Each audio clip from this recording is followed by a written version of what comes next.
18th सांप्रदायिक राजनीति एवं भारत का विभाजन, भारतीय संविधान अधिनियम 1947। दीर्घ उत्तरीय प्रश्न क्रमांक 93।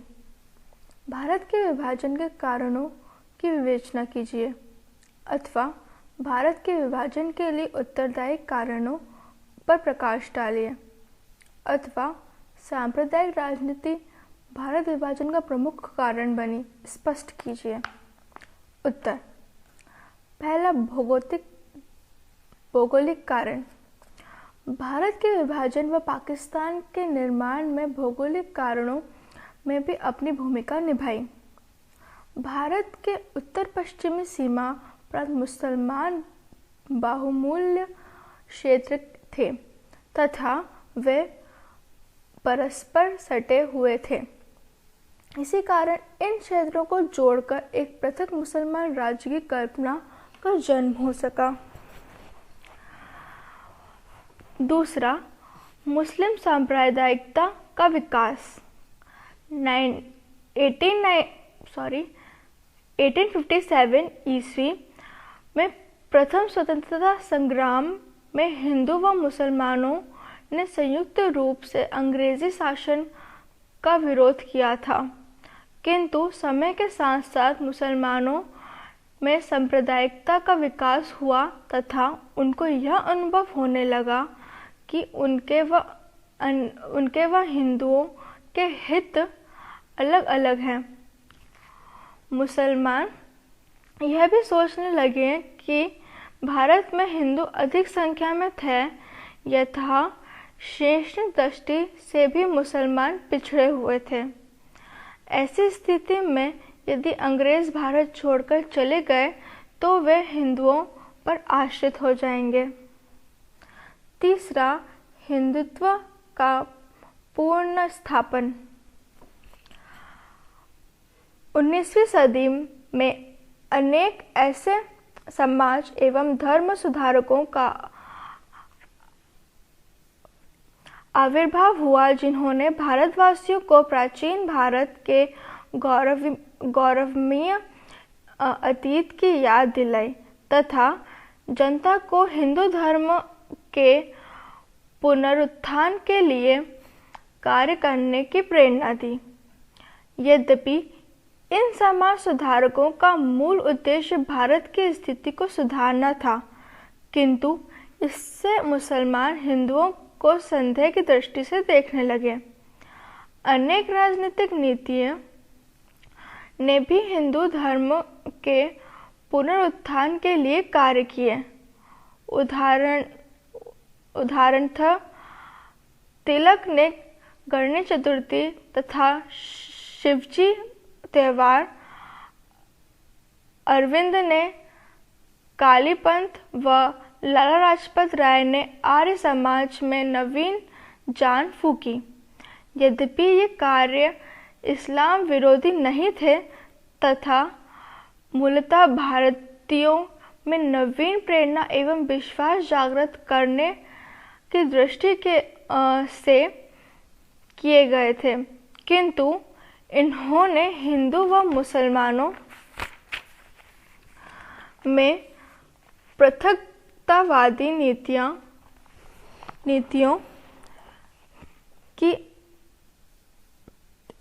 अप्रत्यक्ष रूप से सहायता की। इनके कारण हिंदू व मुस्लिमों में संयुक्त रूप से राष्ट्रीय आंदोलन के लिए संघर्ष करने के आसार कम हो गए। चौथा, ब्रिटिश शासन की नीति। 1857 ईस्वी प्रथम स्वतंत्रता संग्राम में जिस प्रकार हिंदू व मुस्लिमों ने संयुक्त रूप से अंग्रेजों से संघर्ष किया था, उससे अंग्रेजों को यह स्पष्ट हो गया था कि यदि उन्हें भारत में अपना राज्य कायम रखना है तो हिंदू व मुसलमानों का परस्पर अलग होना आवश्यक है। अतः उन्होंने फूट डालो और राज करो की नीति का पालन करना आरंभ कर दिया। उनकी यह नीति के परिणाम स्वरूप हिंदू व मुसलमानों की दूरी निरंतर बढ़ती गई।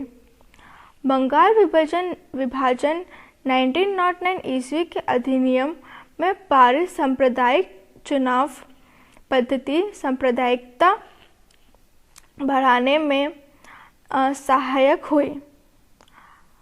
इसी कारण डॉक्टर राजेंद्र प्रसाद ने लिखा, पाकिस्तान के वास्तविक जन्मदाता इकबाल या जिन्ना नहीं वरन लॉर्ड मिंटो थे।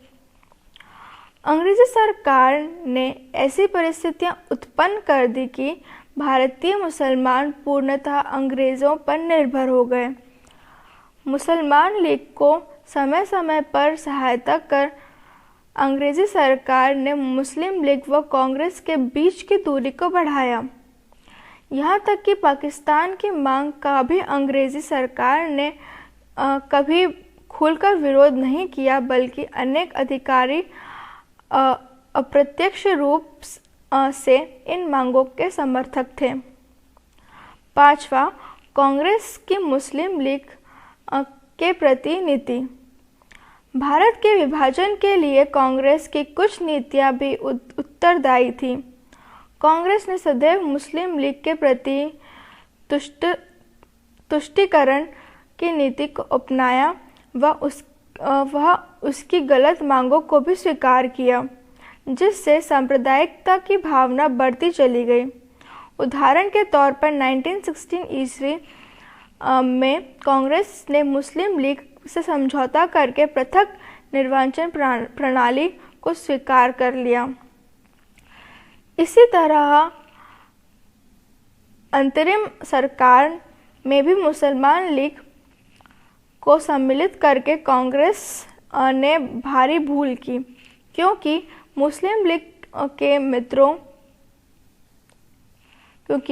मुस्लिम लीग के मंत्रियों ने अंतरिम सरकार का चलना दूभर कर दिया।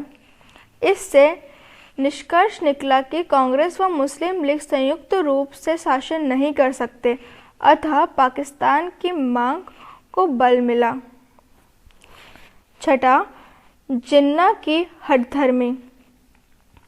भारत के राष्ट्रीय नेता ब्रिटिश साम्राज्यवाद को दूर करने के लिए कृत संकल्प थे, अतः उन्होंने कुछ अधिक मूल्य पर भी जिन्ना के साथ समझौता कर लेना उचित समझा। लेकिन जिन्ना प्रारंभ से ही स्थिति का पूरा लाभ उठाने पर तुले हुए थे और बाद में तो उनकी जिद और धृतता अपने चरमोत्कर्ष पर पहुंच गई। 3 संशोधनों से 14 मांग और 14 मांगों से पाकिस्तान उनकी इस प्रवृत्ति का अच्छा परिचायक था। ना तो वे राष्ट्रीय नेताओं के साथ सहयोग के लिए तैयार थे और ना ही किसी भी ऐसी योजना को स्वीकार करने के पक्ष में थे जो उनकी कल्पना से पाकिस्तान को पूरे रूप में प्रदान न करती हो। जिन्ना की हठ धर्मिता के कारण ही क्रिस्प योजना, राजगोपालचारी योजना, वैवल योजना और कैबिनेट मिशन योजना के रूप में राजनीतिक समस्या को हल करने को जो भी प्रयत्न किए गए वे सभी असफल रहे। जिन्ना की हठधर्मिता के कारण पाकिस्तान की मांग को स्वीकार करना आवश्यक हो गया। 7वां, सांप्रदायिक दंगे और उपद्रव। यदि किसी एक तत्व को पाकिस्तान निर्माण के लिए उत्तरदायी कहा जा सकता है तो वो है 1946 से 1947 के सांप्रदायिक दंगे और उपद्रव। जब संवैधानिक साधनों से लीग को अपने लक्ष्य की प्राप्ति में सफलता नहीं मिली तो लीग ने मुसलमानों को सांप्रदायिक उपद्रवों के लिए उत्तेजित किया। 16 अगस्त 1946 प्रत्यक्ष कार्यवाही दिवस पर कलकत्ता में 7,000 व्यक्ति मारे गए। मुसलमानों ने हलाकू तथा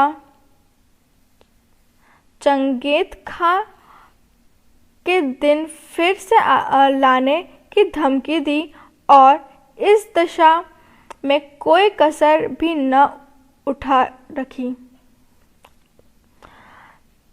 सांप्रदायिक समस्या के संबंध में कांग्रेस के दृष्टिकोण में परिवर्तन इन उपद्रवों के कारण हुआ था।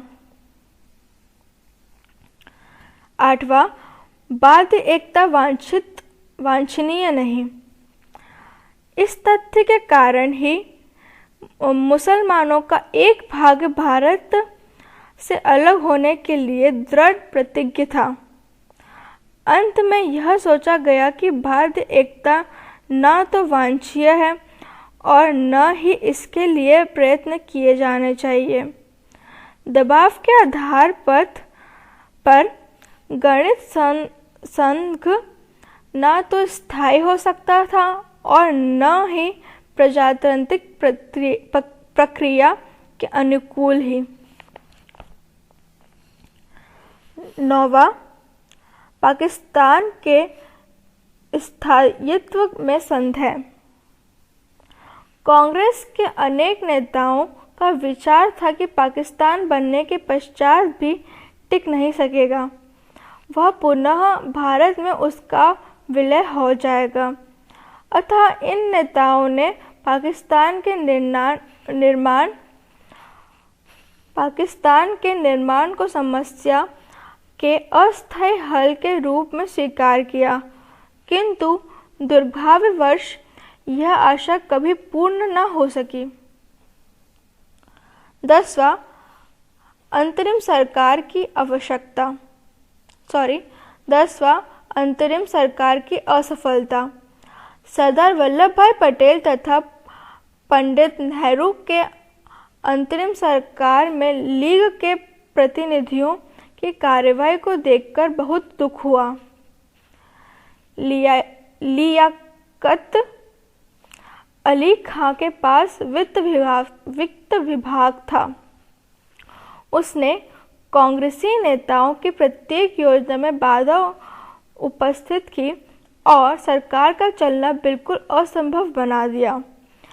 ऐसी परिस्थितियों में सरदार पटेल ने कहा, यदि शरीर का एक भाग खराब हो जाए तो उसे शीघ्र हटाना ठीक है, ताकि सारे शरीर में जहर न फैले। मैं मुस्लिम लीग से छुटकारा पाने के लिए भारत का कुछ भाग ऐसे देने के लिए तैयार हूँ। 11वां, लॉर्ड माउंटबेटन का प्रभाव।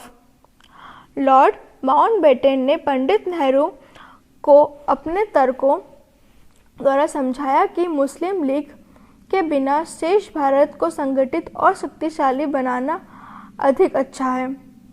चूँकि अंग्रेज़ों ने भारत छोड़ने की तिथि जून 1948 ईस्वी के स्थान पर 15 अगस्त 1947 कर दी थी, इसलिए अब कांग्रेसी नेताओं के सामने गृह युद्ध अथवा पाकिस्तान, इन दोनों में से किसी एक को चुनना था। हालात की मजबूरी थी और यह अनुभव किया गया कि जिस मार्ग का हम अनुसरण कर रहे हैं उसके द्वारा गतिरोध को हल नहीं किया जा सकता, अतः हमने बंटवारा करना पड़ा। उपर्युक्त कारणों में भारतीय इतिहास की महानतम दुर्घटना में भारत के विभाजन का मार्ग प्रशस्त किया। महात्मा गांधी के शब्दों में, यह एक आकस्मिक दुर्घटना और 32 वर्षों के सत्याग्रह का लज्जाजनक परिणाम था। प्रश्न क्रमांक 94, गांधी जिन्ना वार्ता पर एक लेख लिखिए, अथवा गांधी जिन्ना वार्ता का संक्षिप्त परिचय दीजिए तथा इसके क्या परिणाम हुए बतलाइए। उत्तर, गांधी जिन्ना वार्ता अक्टूबर 1943 ईस्वी में लॉर्ड लिनलिथगो सेवा ने निवृत्त हो गया और उसके स्थान पर लॉर्ड वेवल वायसराय नियुक्त हुआ। 5 अक्टूबर 1944 ईस्वी को सरकार ने गांधी जी को बिना शर्त इसलिए रिहा कर दिया क्योंकि उनका स्वास्थ्य ठीक नहीं था। उस समय तक कांग्रेस कार्य समिति के सभी सदस्य जेल में थे, इसलिए बिखरे हुए राजनीतिक सूत्रों को बटोरने तथा देश की समस्या के लिए कदम उठाने की जिम्मेदारी गांधी जी पर पड़ी। उन्होंने वायसराय से मिलने की अनुज्ञा मांगी, किंतु उसने मिलने से मना कर दिया। तब गांधी जी ने जिन्ना से बातचीत की पहल की। वार्ता का आधार राजाजी फार्मूला था, जिसकी मुख्य शर्तें निम्नलिखित थी। पहला, युद्ध के उपरांत एक आयोग उत्तर पश्चिम तथा उत्तर पूर्वी क्षेत्रों में उन पर परस्पर संलग्न जिलों का सीमांकन करेगा जिनमें मुसलमानों का पूर्ण बहुमत है। दूसरा, उन क्षेत्रों में के निवासी जनमत संग्रह द्वारा यह निर्णय करेंगे कि पृथक पाकिस्तान राज्य का निर्माण किया जाए अथवा नहीं। तीसरा, यदि निर्णय अलग होने के पक्ष में किया गया तो प्रतिरक्षा, संचार आदि सेवाओं के बीच परस्पर एक समझौता कर लिया जाएगा। चौथा, यह योजना स्वाधीनता प्राप्त करने के बाद लागू होगी। और पांचवा, लीग कांग्रेस की स्वाधीनता की मांग का समर्थन करेगी और उसकी प्राप्ति में सहयोग देगी। गांधी जी के इस फॉर्मूले के आधार पर जिन्ना से बात करने के निर्णय का अनेक क्षेत्रों में विरोध हुआ, किंतु उसके बावजूद सितंबर 1944 ईस्वी में गांधी जिन्ना वार्ता हुई। अंत में कोई समझौता न हो सका। वार्ता की असफलता के कारण इस प्रकार थे। पहला, जिन्ने का आग्रह था कि भारत में मुसलमान एक पृथक राष्ट्र है। उसके अनुसार यही सिद्धांत पाकिस्तान की मांग का मुख्य आधार था। गांधी जी इस द्विराष्ट्रीय सिद्धांत को मानने के लिए तैयार नहीं थे। उनका कहना था कि संपूर्ण भारत एक राष्ट्र है, एक परिवार की भांति है और मुसलमान उनका अंग है। दूसरा, जिन्ना की मांग थी कि 6 प्रांतों के पूरे क्षेत्रों को भारत से पृथक करके पाकिस्तान की रचना की जाए। इसके विपरीत गांधी जी के प्रस्ताव के अनुसार उन प्रांतों के केवल मुस्लिम बहुल क्षेत्रों को भारत के पृथक होने का अधिकार हो सकता था। जिन जिलों में हिंदुओं का बहुमत था उसको पाकिस्तान में मिलने का कोई औचित्य नहीं था। जिन्ना के अनुसार गांधी जी जिस पाकिस्तान का प्रस्ताव कर रहे थे वह लंगड़ा लूला विखंडित था। तीसरा, जिन्ना गांधी जी के इस प्रस्ताव से सहमत नहीं हुआ कि पृथक्करण को स्वतंत्रता के बाद के लिए स्थगित रखा जाए। चौथा, जिन्ना इस बात से भी सहमत नहीं हुआ कि जनमत संग्रह में हिंदुओं तथा मुस्लिमों दोनों को सम्मिलित किया जाए। उसने कहा कि इससे तो इस बुनियादी सिद्धांत का ही विखंडन होगा कि हिंदू तथा मुसलमान 2 पृथक राष्ट्र हैं। पांचवा, अंत में जिन्ना ने प्रतीक्षा, संचार और सेवाओं को मिला जुला कर रखना भी आवश्यक बताया। गांधी जिन्ना वार्ता की विफलता का परिणाम यह हुआ कि जिन्ना की प्रतिष्ठा तथा अहंकार दोनों में वृद्धि हुई और लीग को बहुत बल मिला। राष्ट्र की एकता में समर्थकों को भारी निराशा हुई।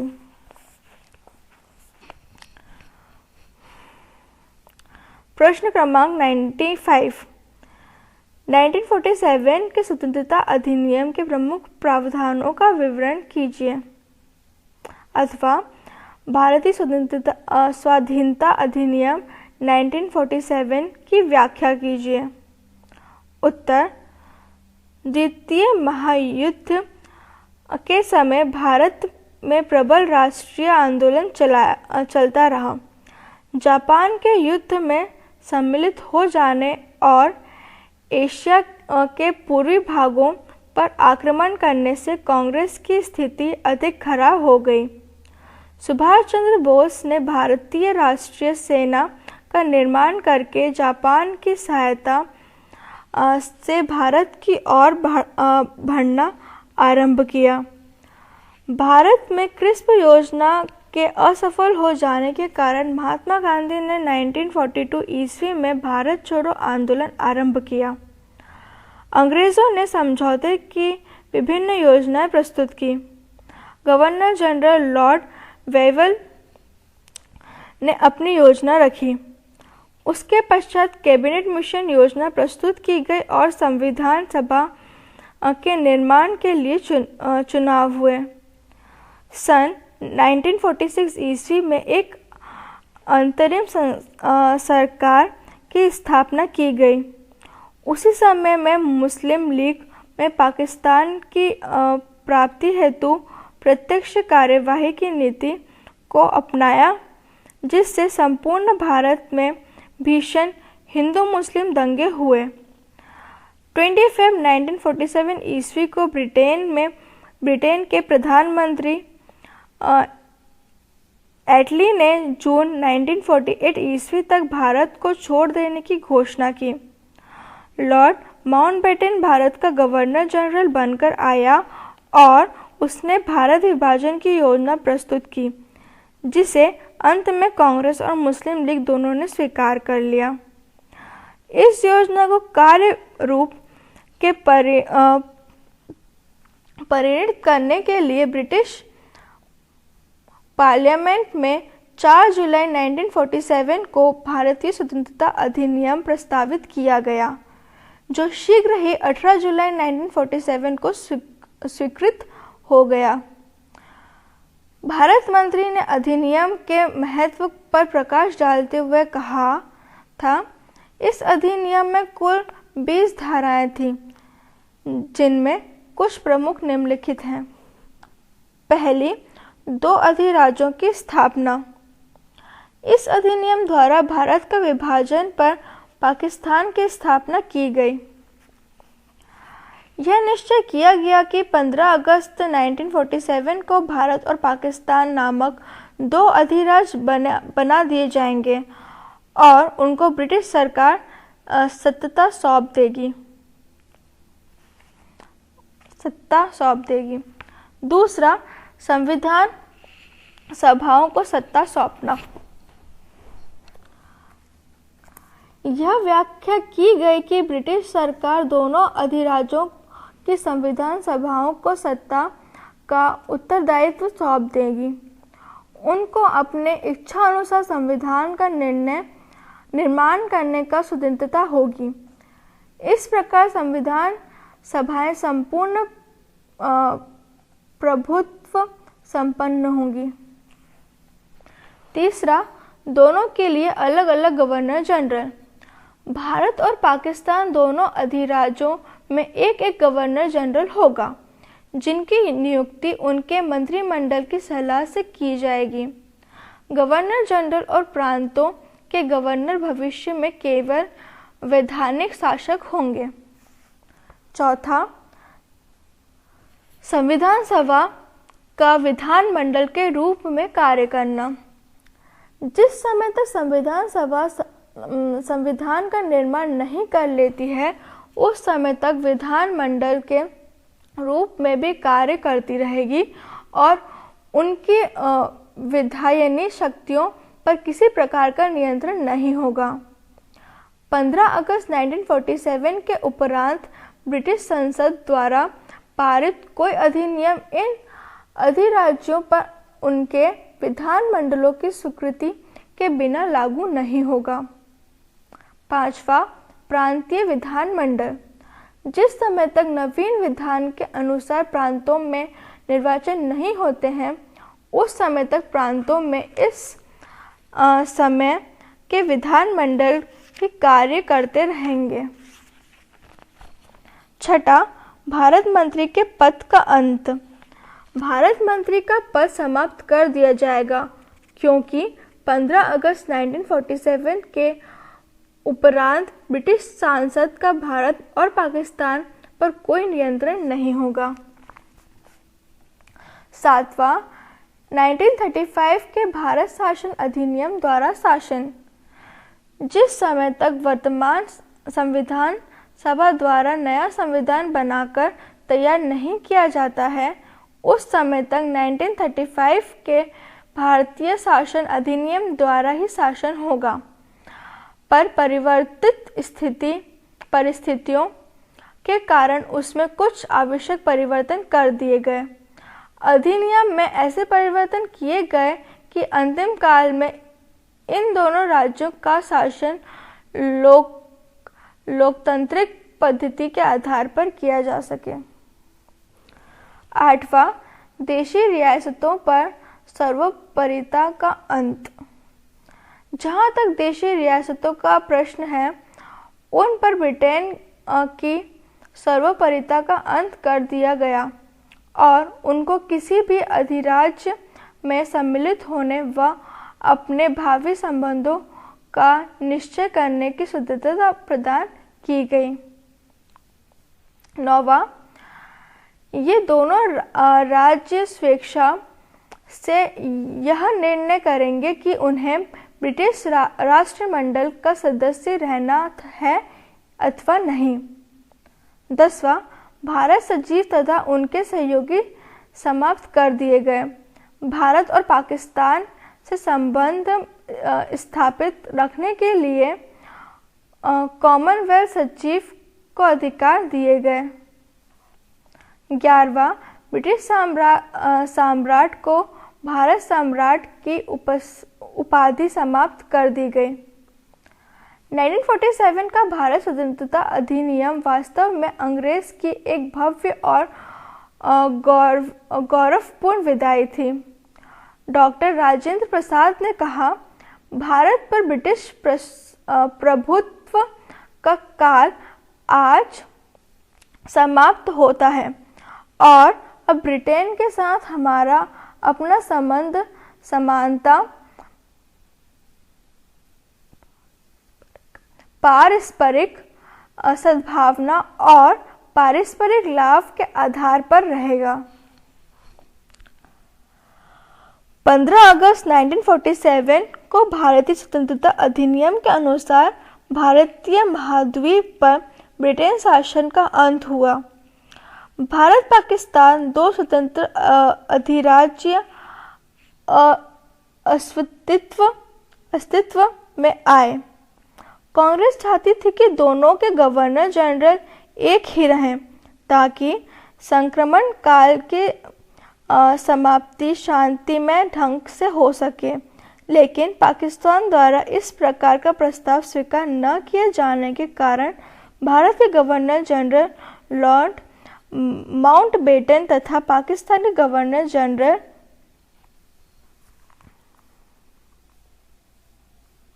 श्री जिन्ना बने। भारत और पाकिस्तान की सीमाओं को निर्धारित करने के लिए सर साइरिल रेडक्लिफ की अध्यक्षता में एक सीमा निर्धारण आयोग बना, जिसमें कुछ वर्षों में यह काम पूरा किया। भारत के सांविधानिक विकास का तीसरा चरण भारत के नवीन गणतंत्र संविधान से आरंभ हुआ, जिसे 1950 ईस्वी में भारत में लागू किया गया। प्रश्न 96 माउंटबेटन योजना का वर्णन कीजिए। क्या भारत का विभाजन अवश्यंभावी था? उत्तर, माउंटबेटन योजना और भारत का विभाजन। ब्रिटिश प्रधानमंत्री एटली ने 20 फरवरी 1947 ईस्वी को घोषणा को क्रियान्वित करने के लिए लॉर्ड माउंटबेटन को वायसराय पद पर भारत भेजा। कांग्रेस ने इस घोषणा का स्वागत किया और लीग को नियंत्रण करने कि वे मिलकर इस घोषणा पर विचार करें। लीग ने इस नियंत्रण को अस्वीकार कर दिया। एटली की घोषणा में यह भी कहा गया था कि सत्ता केंद्रीय सरकार को या देश के कुछ भागों में प्रांतीय सरकारों को हस्तांतरित की जाए। यह ब्रिटिश सरकार समय आने पर निर्णय करेगी। इस घोषणा से मुसलमान लीग को बहुत प्रोत्साहन प्राप्त हुआ। इस समय लीग को यह धारणा बनी कि प्रांतों में जिनकी सरकार होगी उनको ही सत्ता हस्तांतरित की जाएगी। अतः पंजाब और पश्चिमोत्तर प्रांतों में सत्ता अपनाने के लिए लीग ने हिंसा का तांडव किया और तरह तरह के हथकंडे अपनाए, लेकिन उसे सफलता नहीं मिली। पंजाब में संयुक्त मंत्रिमंडल को त्यागपत्र देना पड़ा और वहां गवर्नर का शासन लागू किया गया। आसाम में भी लीग ने उपद्रव कराए, लेकिन उसे सफलता नहीं मिली। माउंटबेटन ने भारत आने के बाद भारतीय नेताओं से विचार विमर्श किया। उनको ज्ञात हो गया कि मुस्लिम लीग कैबिनेट मिशन प्लान को क्रियान्वित करने को तैयार नहीं थी, अतः उस योजना पर कार्य नहीं हो सकता था। उनको यह भी स्पष्ट हो गया कि भारत की एकता बनी रहने की किसी योजना पर लीग के दृष्टिकोण के कारण कार्य नहीं हो सकता था। इस प्रकार देश का विभाजन ही एकमात्र उपाय रह गया था। अंततः में जवाहरलाल नेहरू तथा सरदार पटेल को विभाजन स्वीकार करने के लिए बाध्य होना पड़ा, क्योंकि माउंटबेटन ने यह भी स्पष्ट कर दिया था कि सांप्रदायिक रक्तपात उपद्रवों के कारण अंग्रेजों को भारत में रोकना पड़ सकता है। यह भी भय था कि अगर विभाजन न स्वीकार किया गया तो अंग्रेज अपनी कुटिल नीतियों के द्वारा भारत को कई हिस्सों में बांट देंगे। अंग्रेजों के प्रोत्साहन में जिन्ना पाकिस्तान से कम किसी बात पर तैयार नहीं था। अतः 3 जून 1947 ईस्वी को माउंटबेटन ने अपनी योजना प्रकाशित की। इसके लिए उन्होंने कांग्रेस और लीग की स्वीकृति प्राप्त कर ली थी। माउंटबेटन योजना। पहला, इसने पाकिस्तान को स्वीकार किया था। भारत को 2 राज्यों भारत तथा पाकिस्तान में विभाजन किया गया। दोनों को 15 अगस्त को सत्ता प्रदान की जाए। दूसरा, पंजाब और बंगाल के हिंदू बहुल जिलों को भारत में रखा गया। इस प्रकार का निर्णय इन प्रांतों की विधानसभाओं में इन जिलों के प्रतिनिधियों ने किया। तीसरा, असम हिंदू बहुल प्रांत होने के कारण भारत में रखा गया। इसके एक जिला सिलहट ने, जो मुस्लिम बहुल था, पाकिस्तान के मामले का निर्णय लिया। चौथा, पश्चिमोत्तर प्रांत में विधानसभा को निर्णय था चौथा, पश्चिमोत्तर प्रांत में विधानसभा को निर्णय का अधिकार नहीं दिया गया, बल्कि इसके लिए जनमत कराया गया। कांग्रेस ने जनमत का बहिष्कार किया। जनमत ने पाकिस्तान के पक्ष में निर्णय लिया। पांचवा, दोनों राज्यों को राष्ट्रमंडल में न रहने का अधिकार था। छठा, ब्रिटिश सर्वोच्चता समाप्त होने पर देशी राजाओं को स्वतंत्रता प्राप्त हो जाएगी। उन्होंने भारत का पाकिस्तान में मिलने का अधिकार होगा। कांग्रेस के विभाजन को आवश्यक बुराई के रूप में स्वीकार किया गया। जिन्ना बंगाल और पंजाब के हिंदू बहुल जिलों को देने को तैयार नहीं था, लेकिन चर्चिल ने उसे सूचित किया कि अगर वह इस योजना को स्वीकार नहीं करेगा तो पाकिस्तान का विचार ही समाप्त हो जाएगा। इन जिलों के बदले में जिन्ना ने पश्चिमी और पूर्वी पाकिस्तान के बीच गलियारे की मांग की थी, जिसे सभा में उपहास में उड़ा दिया। स्वतंत्रता की प्राप्ति। इस योजना के आधार पर ब्रिटिश संसद ने 16 जुलाई को एक्ट पारित कर दिया। सम्राट ने 18 जुलाई को अपनी स्वीकृति दे दी। ऐसे भारतीय स्वतंत्रता अधिनियम 1947 कहा गया। नॉर्मन डी पालर ने लिखा है, ब्रिटिश संसद के इतिहास में शायद ही इतना महत्वपूर्ण विधेयक इतने कम विवाद से पारित हुआ। इस अधिनियम के अनुसार भारत और पाकिस्तान दो राज्यों का निर्माण होना था। 14 अगस्त को पाकिस्तान और 15 अगस्त को भारत। दोनों राज्यों की विधानसभाओं को संविधान बनाने के अधिकार दिया गया। नवीन संविधानों के निर्माण तक शासन 1935 के अधिनियम के अनुसार चलेगा। 15 अगस्त को इंडिया ऑफिस समाप्त कर दिया जाएगा। 15 अगस्त से ब्रिटिश सरकार का दोनों राज्यों पर कोई नियंत्रण नहीं रहेगा। भारतीय रियासतों को पाकिस्तान या भारत में मिलने का अधिकार होगा। 13 अगस्त को माउंटबेटन ने कराची जाकर पाकिस्तान संविधान सभा को सत्ता सौंपी और 14 अगस्त को उन्होंने भारतीय संविधान सभा को सत्ता सौंपी।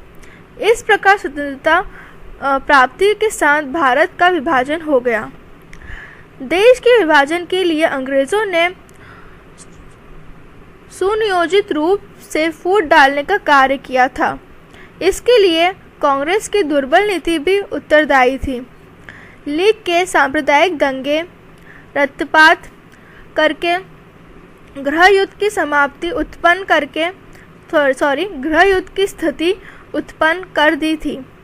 कांग्रेस ने इसका सामना करने की कोई कार्यवाही नहीं करी।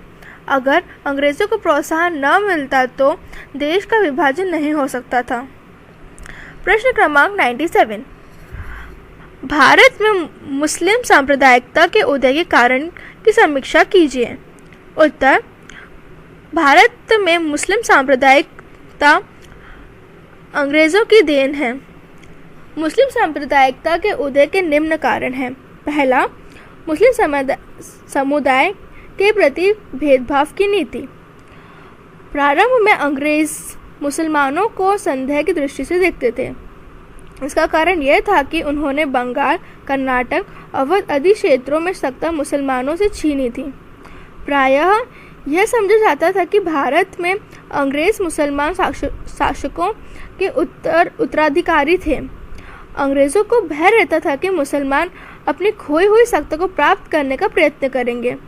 अतः एक सुनियोजित नीति के अंतर्गत उन्होंने राज्य के सदस्य पदों से मुसलमानों को हटा दिया और उन्हें दबाने के लिए उनको निर्धन बनाना, बौद्धिक रूप से उन्हें पिछड़ा रखना और उनकी प्रगति को रोकना अंग्रेजों का उद्देश्य था। इस काल में अंग्रेजों ने हिंदुओं के ऊपर उठाया जो मुस्लिम शासन के अंतर्गत निम्न स्थिति में थे। दूसरा, बहावी आंदोलन। 1920 ईस्वी में भारत में इस आंदोलन को सैयद अहमद बहावी ने आरंभ किया। मूल रूप में यह आंदोलन अरब में एक कट्टर धार्मिक आंदोलन के रूप में आरंभ हुआ। भारत में भी इस आंदोलन से कट्टरता फैली। यद्यपि यह आंदोलन धार्मिक था, तथापि इसका राजनीतिक प्रभाव भी हुआ और बंगाल के कई आंदोलनों में मुसलमान ने भाग लिया। सरकार ने इस आंदोलन का कठोरता से दमन किया, लेकिन इससे मुसलमानों में जो जागृति उत्पन्न हुई उससे अंग्रेज़ों का उनके प्रति संदेह और दृढ़ हो गया। तीसरा, 1957 की क्रांति में मुसलमानों की भूमिका। 1857 की क्रांति में मुसलमानों की भूमिका। 1857 ईस्वी के विद्रोह में मुसलमानों की भूमिका है। बहादुर शाह जफर को भारत का सम्राट घोषित करने से अंग्रेज़ों का संदेह बढ़ गया और उन्हें विश्वास हो गया कि मुसलमान पुनः मुगल सत्ता को स्थापित करना चाहते थे। अतः मुसलमानों के प्रति दमन और उपेक्षा की नीति 1857 ईस्वी के बाद भी चलती रही। 1857 की क्रांति में हिंदू मुस्लिम एकता से अनेक भयभीत हो गए थे।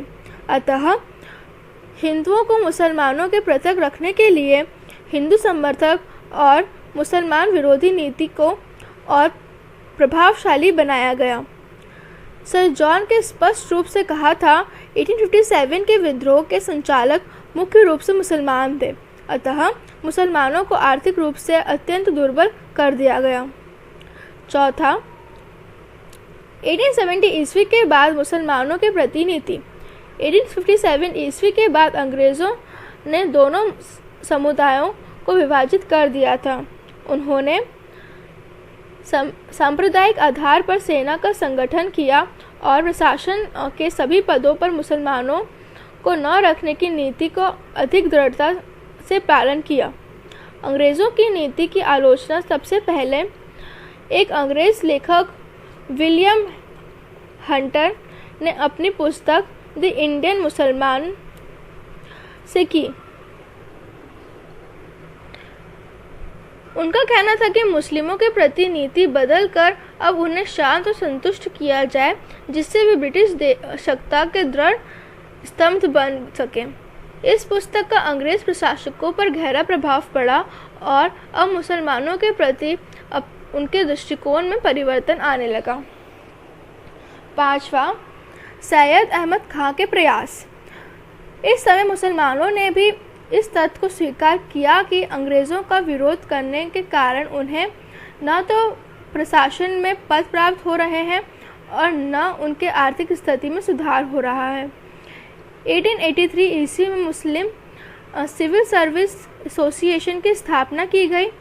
1885 में अमीर अली ने इस संबंध में सरकार को स्मरण पत्र प्रस्तुत किया, लेकिन मुसलमानों को अंग्रेज़ों का प्रिय पात्र बनाने में सबसे बड़ी भूमिका सर सैयद अहमद खां की थी।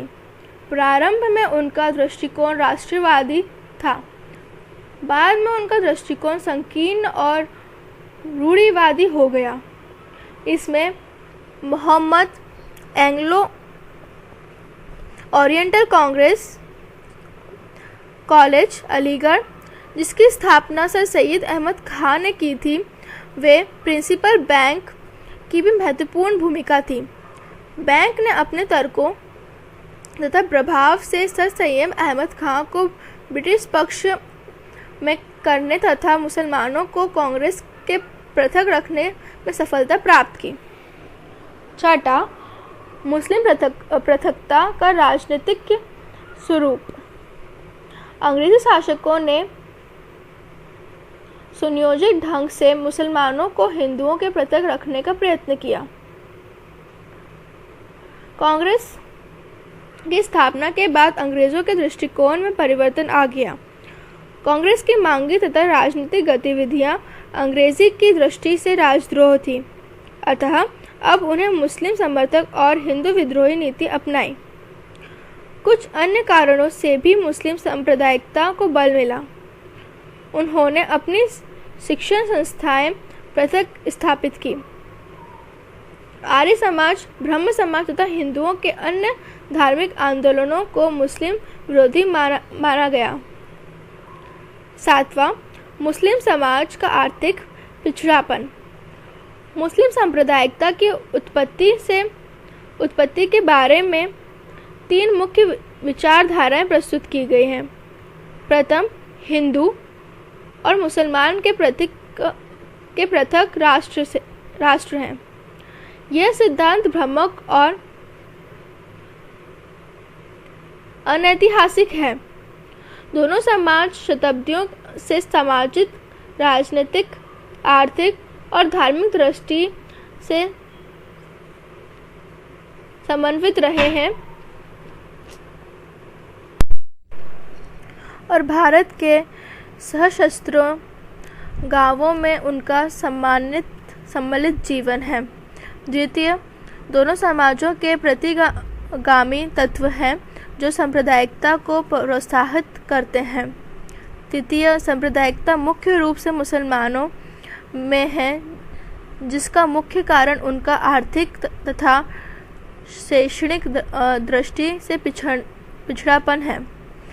हिंदुओं की आर्थिक तथा शैक्षणिक प्रगति में पिछड़ने मुसलमानों में सांप्रदायिकता की भावना को दृढ़ किया। खान अब्दुल जफर खान ने कहा, हिंदू और मुसलमानों के मध्य संघर्ष राजनीतिक नहीं बल्कि आर्थिक था। 8वां, बंगाल विभाजन 1905 ईस्वी। कर्जन ने बंगाल का विभाजन सांप्रदायिक आधार पर किया था और इसका उद्देश्य मुसलमानों को हिंदुओं से पृथक करना था। इससे मुसलमान सांप्रदायिकता में वृद्धि हुई। इसके साथ ही हिंदू मुसलमान दंगे करा के इस सांप्रदायिकता का विस्तार किया गया। वायसराय मिंटो की नीति थी कि सुधारों का कार्य इस प्रकार किया जाए जिससे हिंदू और मुसलमानों के मध्य खाई और चौड़ी हो।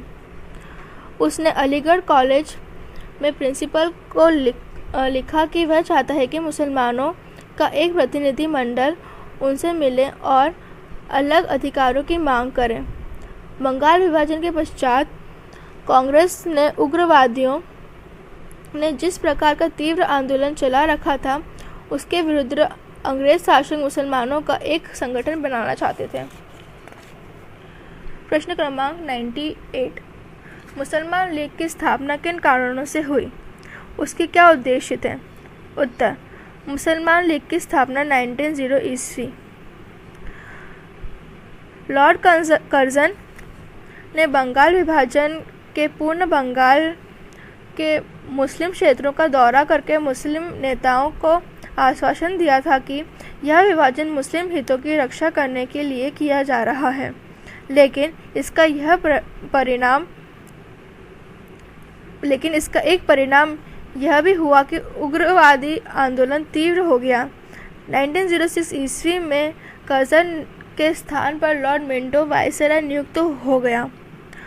भारत मंत्री लॉर्ड मॉर्ले ने उस परामर्श दिया था कि कुछ सुधार किए जाए जिससे उग्रवादी तथा मुसलमानों को संतुष्ट करके उग्रवादियों के प्रभाव को रोका जा सके।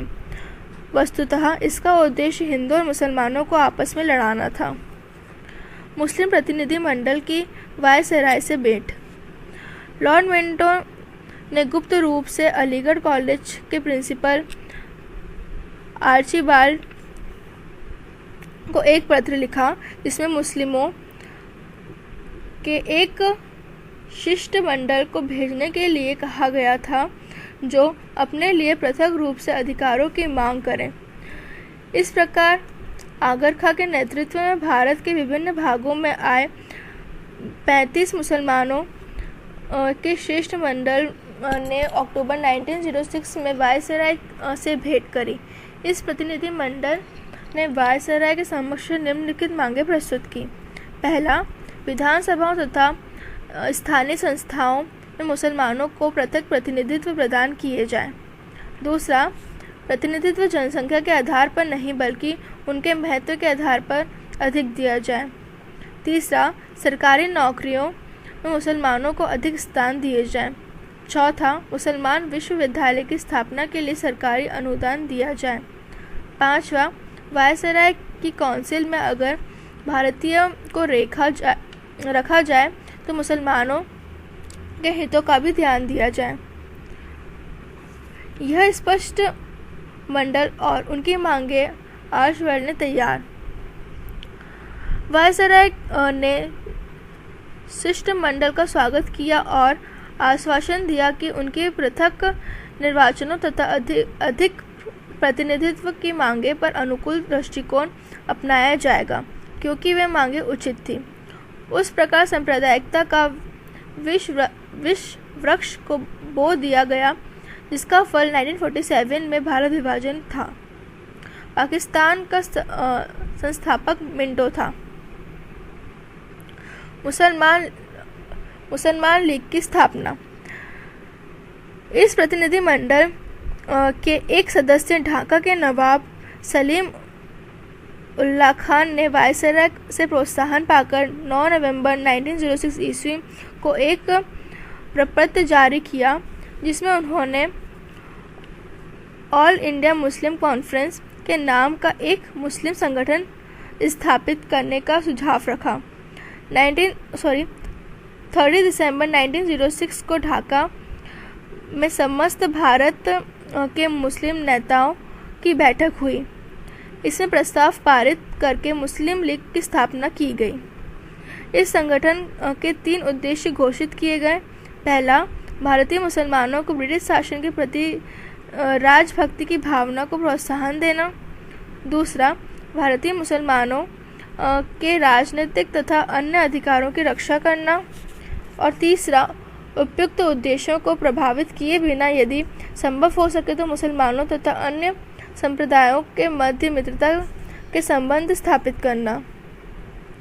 लघु उत्तरीय प्रश्न। प्रश्न क्रमांक 99, भारत विभाजन के कारण लिखिए। उत्तर। प्रश्न 93 का उत्तर देखें। प्रश्न क्रमांक 100, मुस्लिम सांप्रदायिकता के उदय के कारण लिखिए। उत्तर। प्रश्न 97 का उत्तर देखें। प्रश्न क्रमांक 101, पाकिस्तान के मांगे के क्या कारण थे?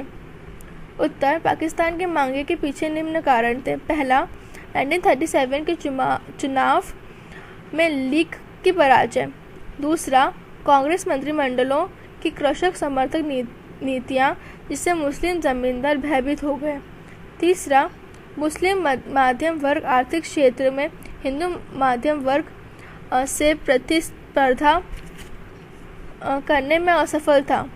चौथा, मुसलमानों का यह विश्वास था कि अंग्रेज उनकी मांगे को पूरा करेंगे। पांचवा, कांग्रेस का विस्तृत जनाधार था जो मुसलमान नेताओं को खटकता था। वस्तुनिष्ठ प्रश्न, सही विकल्प चुनकर लिखिए। पहला, गांधी चीना वार्ता कब हुई थी? अ, सितंबर 1944 में, ब, सितंबर 1945 में, स, सितंबर 1946 में, या द, सितंबर 1947 में। इसका सही उत्तर है अ, सितंबर 1944 में। दूसरा प्रश्न, नाविकों ने विद्रोह कब किया था? अ, 1945 में, ब, 1947 में, स, 1946 में, या द, 1948 में। इसका सही उत्तर है स, 1946 में। तीसरा प्रश्न, माउंटबेटन योजना की घोषणा कब की गई? अ, 3 जून 1947 को, ब, 10 जुलाई 1947 को, स, 2 अगस्त 1947 को, या द, 10 अगस्त 1947 को। और इसका सही उत्तर है अ, 3 जून 1947 को। चौथा प्रश्न, भारतीय स्वतंत्रता की घोषणा कब की गई? अ, 15 अगस्त 1947 को, ब, 10 अगस्त 1947 को, स, 16 अगस्त 1947 को, या द, 20 अगस्त 1947 को। और इसका सही उत्तर है अ, 15 अगस्त 1947 को। पांचवा प्रश्न, भारत विभाजन का निम्न में से कौन सा कारण था? अ, सांप्रदायिक दंगे, ब, अंग्रेज अधिकारियों के षड्यंत्र, स, कांग्रेस की त्रुटिपूर्ण नीति, या द, उपयुक्त सभी। इसका सही उत्तर है द, उपयुक्त सभी।